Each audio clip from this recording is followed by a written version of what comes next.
Sahabat Taka, tolong disimak sampai habis, kita sama-sama menyimaknya agar tidak gagal paham. Ini nampaknya seru, sahabat-sahabat Taka. Kita akan mencoba menganalisa tentang uang ini, sahabat-sahabat Taka. Oleh sebab itu, mari kita dengarkan dulu keterangan Yoris dan Lilis. Jelaskan langsung oleh Kang Yoris. Untuk segala pendapat saya ini gitu kan, itu sebenarnya saya meluapkan apa yang sesungguhnya sekarang sedang terjadi sih. Jadi gitu apa adanya aja kita. Papa itu kalau ke saya itu minta uang terus gitu. Minta uang terus. Jadi kan sedangkan kan tahlilan ini udah nggak ini gitu kan. Itu juga pakai uang saya sama istri kan gitu. Memang putranya sendiri tidak mau bertemu dengan Pak Yosep. Ini bagaimana Bu sebenarnya, apa penyebabnya? Sebetulnya dia nggak mau ketemu, kan dia itu nyari-nyari Yoris itu untuk minta uang. Sahabat-sahabat Taka, kalau ingin jelasnya lihat saja di channel Hedi Susanto. Di sana yang jelasnya Saudara Yoris mengatakan apa yang dia sebutkan di saat ini adalah benar apa adanya. Lalu kita menganalisanya. Kita tidak bisa menganalisa bantahan Pak Yosep karena Pak Yosep sendiri belum ada di publik membantah tersebut yang akan ketahui tentang minta uang kepada anaknya. Lalu kita berpikir begini menganalisanya, sahabat-sahabat Taka. Kalaulah seorang bapak, ayah, apapun namanya, sahabat-sahabat Aka, meminta uang kepada anaknya, pastilah punya pertimbangan-pertimbangan. Kan begitu, sahabat-sahabat Aka. Tapi di sini nanti Aka akan menganalisa Pak Yosep sebagai orang tua dan Pak Yosep sebagai pembina pengurus yayasan, sahabat-sahabat Aka. Sebab apa? Karena Pak Yosep secara struktur adalah di atasan Saudara Yoris sebagai ketua pengurus yayasan.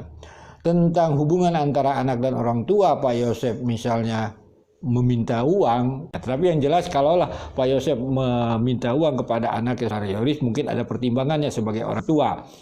Contohnya misalnya karena Saudara Yoris gajinya besar. Kan begitu, apakah di saat bulan Agustus tersebut masih digaji dan sebagainya, itu kan kita tidak tahu. Oleh sebab itu mari kita dengarkan dulu sepenggal tentang Yoris, berapa gaji dia.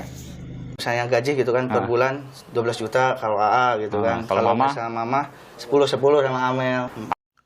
Kita sudah mengetahui, sahabat-sahabat Taka, sumber keuangan mereka berarti besar gitu, gajinya kan besar-besar begitu, sahabat-sahabat Aka.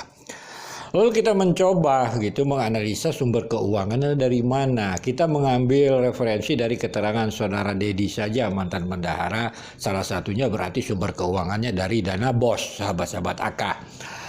Di sana kita sebelum masuk ke sana, kita harus mengetahui dana BOS itu tahun 2021 dicairkan oleh pemerintah dengan 3 tahap, sahabat-sahabat AK.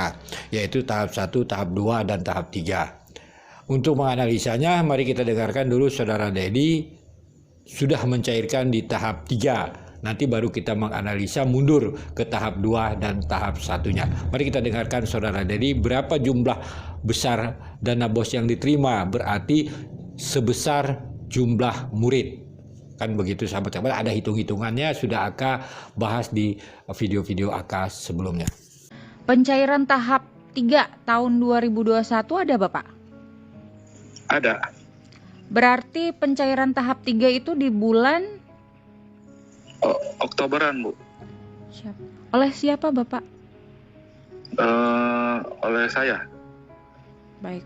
Masih sama Pak Hayu, kepala sekolahnya. Kalau yang waktu saya masuk, yang SMP 146. Siap yang SMP? Kalau SMK 153. 153. Sahabat-sahabat Aka, jadi dana BOS itu di tahap 3 sudah dicairkan oleh Saudara Dedi setelah almarhum Amelia tiada. Karena Saudara Dedi adalah mantan bendahara pengganti almarhum Amelia. Sahabat-sahabat Aka, kita fokus masuk ke tahap 1 dan tahap 2. Sahabat-sahabat Aka.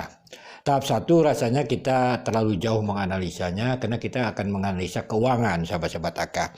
Lalu kita masuk ke tahap 2 saja, sahabat-sahabat Aka. Intinya sahabat-sahabat Aka di sana pada saat itu adalah masih COVID, sahabat-sahabat Aka. Kita menganalisanya seperti video-video akan terdahulu, akan menganalisa pencairan BOS tersebut adalah kira-kira bulan Juli atau Agustus. Itu analisa AK ya, sahabat-sahabat AK, bisa saja meleset. Tetapi sahabat-sahabat AK, kalaulah kita melihat di Kabupaten Subang, itu dimulai bulan Juni itu mengadakan PPKM, itu belum ada tatap muka belajar sampai diperpanjang lagi baru di bulan Agustus ada tatap muka, yaitu batas sekitar 50% tatap muka. Apa intinya sahabat-sahabat AK? Kalaulah dana BOS cair, katakanlah misalnya di bulan Juli atau Agustus, berapa jumlahnya sahabat-sahabat AK?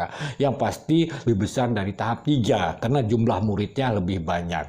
Disinilah sahabat-sahabat AK, dengan keuangan yang lebih besar, pencairan tahap 2 tersebut sahabat-sahabat AK, dana BOS, otomatis sahabat-sahabat AK rasanya masuk ratusan juta sahabat-sahabat AK. Kalaulah misalnya pencairan bulan Juli, bulan Juni, Agustus, katakanlah 3 bulan terakhir, di sana kan tidak ada tatap muka dan sebagainya. Apakah uang tersebut sudah dipergunakan untuk kepentingan sekolah? Itu pertanyaan yang mendasar, sahabat-sahabat AK. Lalu kita kembali ke analisa Pak Yosep, sahabat-sahabat AK. Seandainya Pak Yosep itu, Pak Yosep minta uang pada saudara Yoris sebagai pembina yayasan kepada ketua pengurus yayasan, tidak ada salahnya. Kan begitu sahabat-sahabat AK, karena AK yakin, analisa AK, Pak Yosep tahu berapa jumlah uang yang diterima BOS tahap 2 di saat Arham Muhammad belum meninggal, sahabat-sahabat, yaitu sebelum tanggal 18 Agustus tersebut kan sudah ada pencairan BOS tahap 2. Sekali lagi sahabat-sahabat AK, disinilah kita menganalisanya sahabat-sahabat AK. Apakah Pak Yosep minta uang tersebut sebagai pembina yayasan atau sebagai orang tua? Kita juga tidak paham. Kan ini kita hanya menganalisa ucapan saudara Yoris di publik. Sekali lagi sahabat-sahabat AK, pencairan BOS tahap 2 tahun 2021, kalaulah kita menganalisa bulan Juli, Agustus, katakanlah bulan Juni, boleh juga kita masukkan 3 bulan terakhir. Kan begitu sahabat, penghasilan BOS tersebut tahap 2 pastilah ratusan juta, lebih besar daripada tahap 3. Apakah uang tersebut masih ada? Kan gitu pertanyaannya. Jadi bisa kau tidak tertutup kemungkinan juga analisanya Pak Yosep juga minta uang.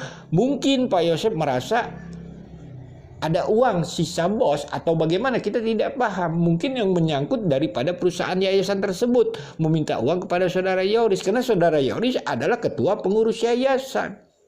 Kan begitu. Jadi di sini kita menganalisanya hanya sebatas analisa. Kita tidak yang tahu, yang pastinya Pak Yosep kalau meminta uang kepada saudara Yoris dan saudara Yoris mengatakan bapaknya minta uang, mereka lah yang tahu uang apa yang diminta. Kan gitu permasalahan. Sekali lagi sahabat-sahabat AK, ini hanya sekedar analisa dan tidak ada maksud apa-apa, hanya sekedar analisa. Semoga bisa kita memahami sebenarnya apa yang terjadi di awal-awal kasus ini. Ada seorang papa atau ayah ataupun bapak meminta uang, kata anaknya, kan begitu, kita analisa. Sekali lagi, mohon maaf kalau ada kata-kata AK yang salah.